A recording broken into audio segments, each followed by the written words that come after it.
আপনাদের হাতে সময় একদমই কম, ঝটপট রান্নাটা সেরে নিতে চাইছেন, তাহলে আপনারা ট্রাই করে দেখতে পারেন আমার আজকের এই রেসিপিটা। খুবই অল্প সময়ের মধ্যে তৈরি করে নেওয়া যায় আর খেতেও কিন্তু ভীষণই সুস্বাদু হয়। তাহলে চলুন দেখে নিন আমার আজকের রেসিপি। রান্নার জন্য আমি প্যানে তেল দিয়ে দিয়েছি। রান্নাটা আমি রিফাইন্ড তেলে করছি, আপনারা চাইলে সর্ষের তেলেও করতে পারেন।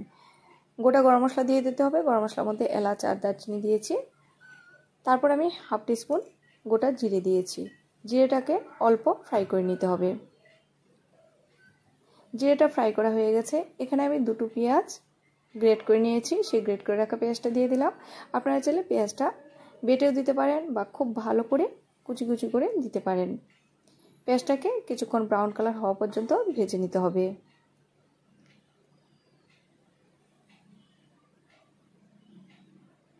পেঁয়াজটা আমি ব্রাউন কালার হওয়া পর্যন্ত ভেজে নিয়েছি। এখানে 1 টিস্পুন আদা আর রসুন বাটা দিয়ে দিলাম।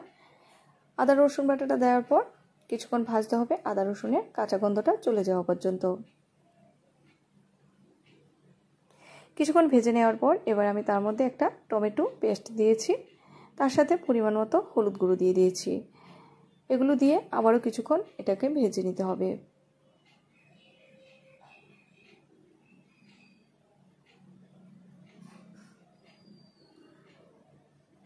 কিছুক্ষণ ভাজার পর এবার কিছু মশলা অ্যাড করছি। মশলার মধ্যে 1 টিস্পুন লঙ্কা গুঁড়ো, হাফ টিস্পুন জিরে গুঁড়ো, হাফ টিস্পুন ধনে গুঁড়ো। এখানে আমি 4-5টা কাঁচা লঙ্কা চিড়ে দিয়েছি। ঝালটা আপনারা আপনাদের পছন্দ অনুযায়ী দেবেন, যে যতটা ঝাল পছন্দ করেন সেই অনুযায়ী দেবেন। তারপরে একটুখানি জল দিয়েছি, পরিমাণ মতো নুন দিয়ে দিয়েছি। এগুলো দিয়ে বেশ কিছুক্ষণ ভালো করে মশলাটাকে কষিয়ে নিতে হবে।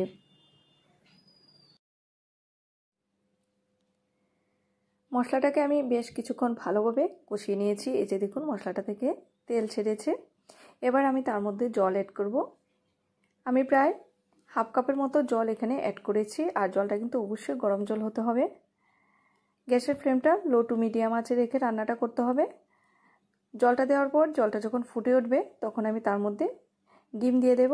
ডিমগুলো এভাবে ভেঙে ডিমগুলো দিয়ে দিতে হবে। আর একটা ডিমের থেকে কিন্তু আরেকটা ডিম একটু যাতে দূরে থাকে সেভাবেই ডিমটা দেবেন, তাহলে একটার গায়ে আরেকটা লেগে যাবে।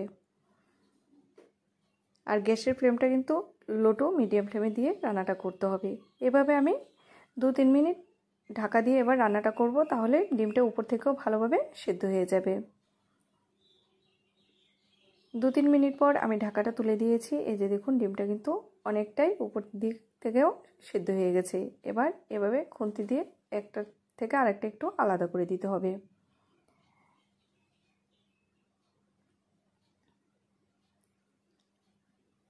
এবার আমি ধনেপাতা কুচি ছড়িয়ে দিয়েছি। আপনারা চাইলে ধনেপাতা কুচিটা ছাড়াও রান্নাটা করতে পারেন। ধনেপাতা কুচিটা দেওয়ার পর যখন ডিমটা একটু শক্ত হয়ে যাবে তখন ডিমগুলো আমি এক এক করে উল্টে দেব।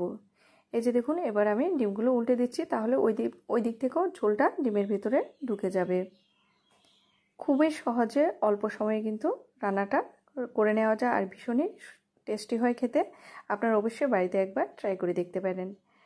রেসিপিটা অবশ্যই ট্রাই করে দেখবেন। যদি ভালো লাগে তাহলে প্লিজ একটা লাইক দেবেন, আর অবশ্যই কিন্তু কমেন্টস করে জানাবেন কেমন লেগেছে। তাহলে আজকের মতো ভিডিওটা এখানেই শেষ করছি।